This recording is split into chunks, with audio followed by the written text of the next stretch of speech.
if you amend the Constitution and you are the incumbent president, you have all the resources to get what you want.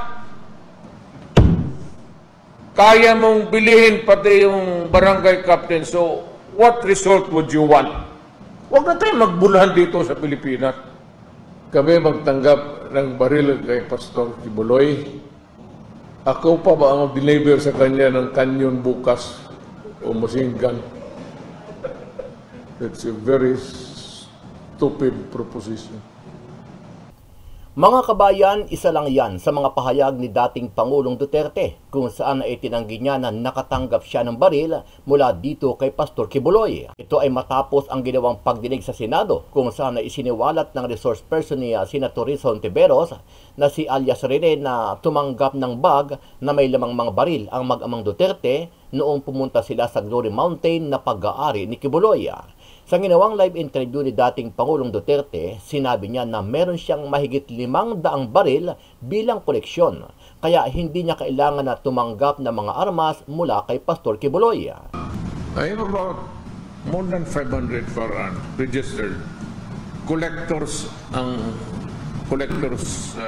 category ako eh. Ibig sabihin, bili ako ng bili pero hindi ko magamit. I can only use one. Samantala nang tanungin naman si Duterte kaugnay sa usapin ng ICC kung saan ay patuloy pa rin ng pinag-uusapan sa social media, dito uminit ang ulo ng dating Pangulo kung saan ay hinamon pa niya ang ICC na pumunta sa kanyang lugar sa Davao. Saan ba yung ICC na yan? Kaya pasalvage na mong yawa mo. Pakialam kayo ng pakialam, hindi naman kayo nakakutulong. Look, idiot. If you are not really an idiot because you are an idiot, sino ba naman gustong pumatay sa kapwa-tao niya? Kung may gusto man akong patayin kayong pumunta dito sa bayan ko. Samantala, nanindigan at matapang na hinamon ni Senator Risa Hontiveros itong si Pastor Kibuloy na humarap sa Senado ngayong darating na March 5 para sa pangalawang pagdinig. Ayon kay Hontiveros, hindi siya magdadalawang isip na ipaaresto itong si Kibuloy kahit marami pa itong koneksyon. Hindi siya mataas pa sa presidente, sa Senado at sa batas. Sa kabilang banda, hindi po ako mangingining, tumindig laban sa mga nananakit sa kapwa.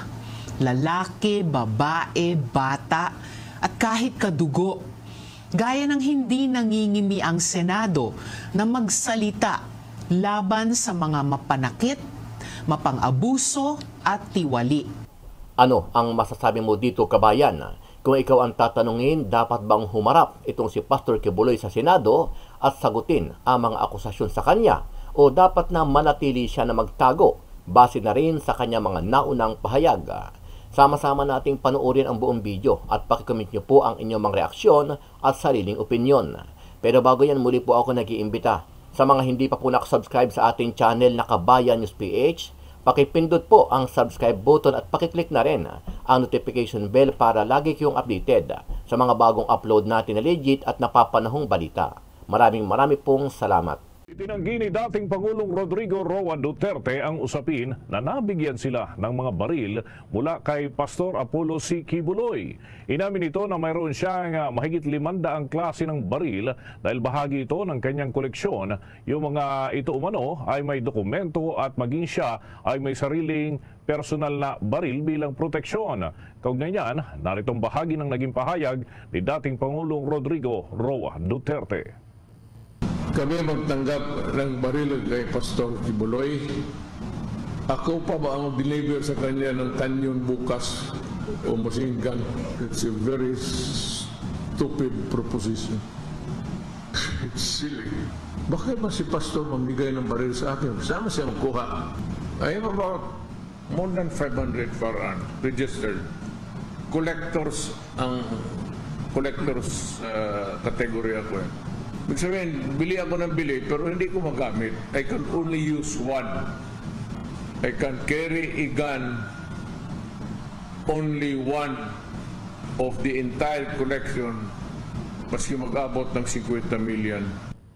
Bahagi yan ang pahayag ni dating Pangulong Duterte. Ipinagtanggol din ito si Kibuloy kung saan kaya ito nagtatago ay dahil sa may banta sa kanyang buhay. Hindi rin anya ito dapat na pilitin na dumalo sa pagdinig ng Senado dahil ang nasabing usapin sa kanya ay hindi naman may tuturing na national interest. Kaugnay niya, narito pang patuloy ng mga pahayag ni dating Pangulong Duterte. The problem is, if you amend the Constitution and you are the incumbent well, I could not really say that I can validate his statement independently, yung salita niya. But what I can say is that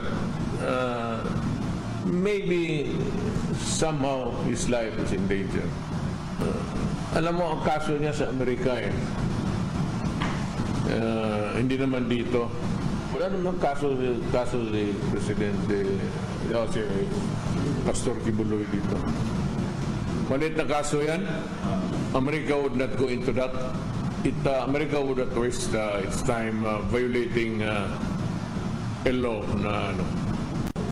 Bagi pa yan ang mga pahayag ng dating Pangulong Rodrigo Duterte. Hindi nagpatinag si Senator Risa Ontiveros sa pagsapina kay Kingdom of Jesus Christ leader Pastor Apollo C. Kibuloy. Yan ay para mapilitan na itong humarap sa susunod nilang pagdinig. Nakatakda sa Marso 5 ang ikatlong hearing ng Senate Committee on Women, Children and Family Relations and Gender Equality na pinamumunuan mismo ng Senadora.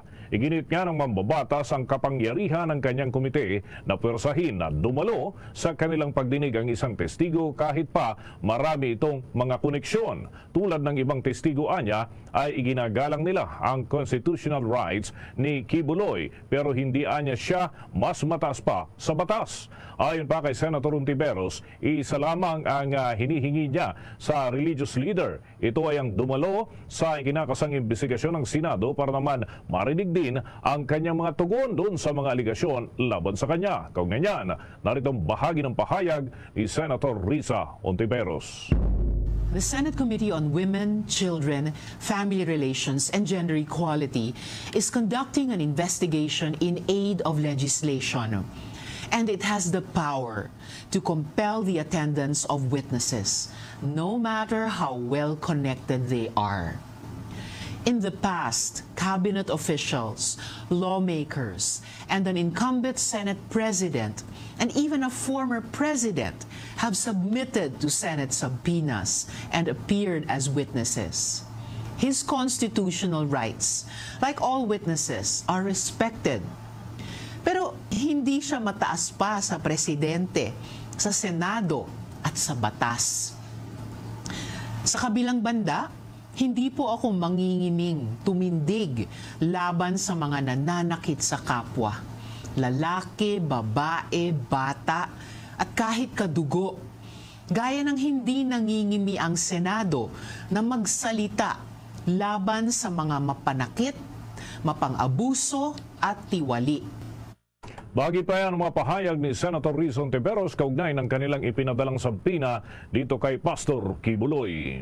Hinikayat naman ni dating Pangulong Rodrigo Duterte si Pangulong Ferdinand Marcos Jr. na pakinggan ang payo ng kaniyang legal team ukol sa pag-imbestiga ng International Criminal Court sa mga naganap noon sa kampanya ng gobyerno niya laban sa iligal na droga. Sinabi nito na sundin na lamang ni Pangulong Marcos ang anumang suwestyon ng kaniyang legal counsel at hayaan na lamang siya.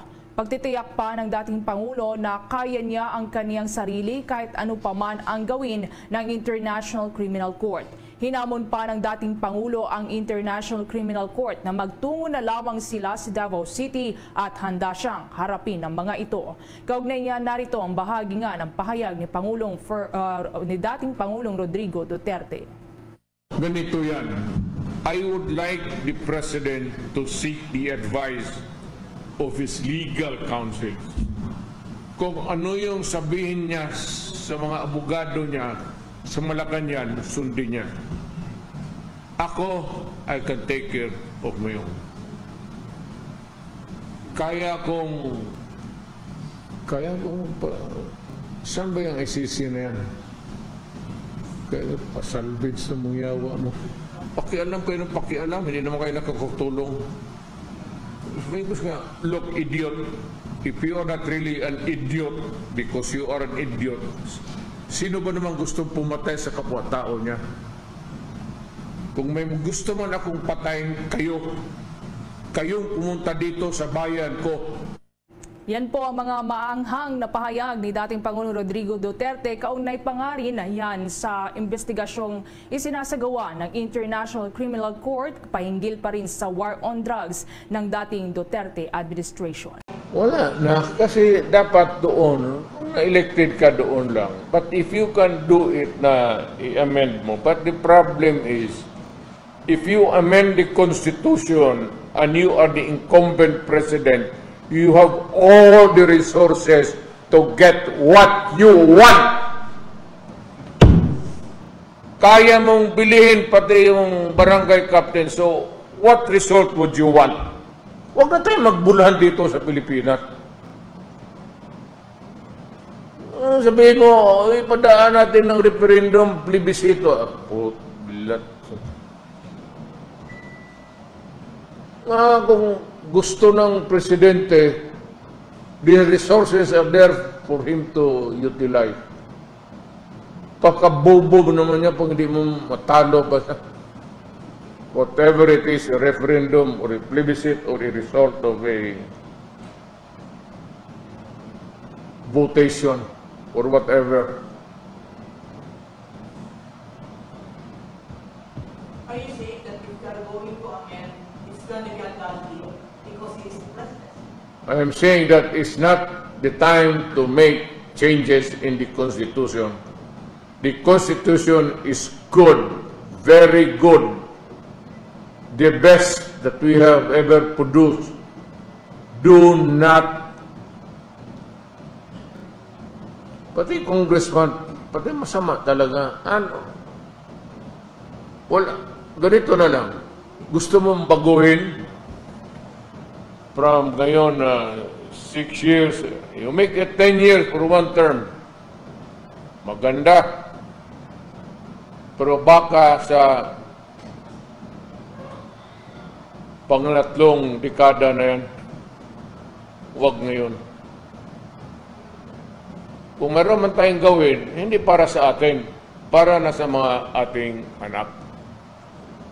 Huwag para sa atin, kasi yan, that would trigger a lot of friction in society.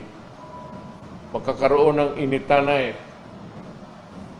And hindi lang man tayo, buti sana kung kami lang mga politiko. You have to deal with the population, you have to deal with religion, kasi ang religion naman, you have to deal with the military, you have to deal with the police, you have to deal with the security guards, you have to deal with the CAFGO.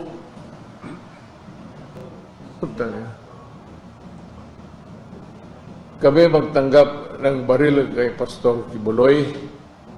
Ako pa ba ang deliver sa kanya ng kanyon bukas o machine gun? It's a very stupid proposition.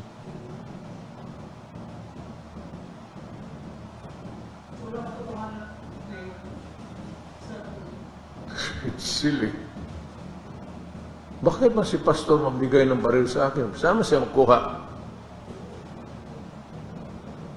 Kung magsabi siya wala siyang baril, bigyan ko siya. I have about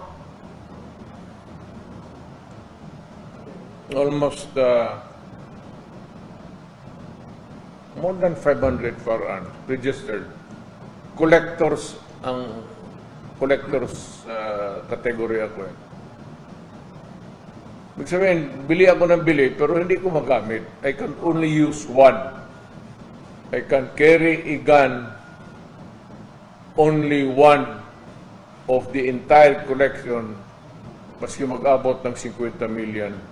You're only allowed by the authorities to carry one gun, not even a rifle. Hunting, maybe.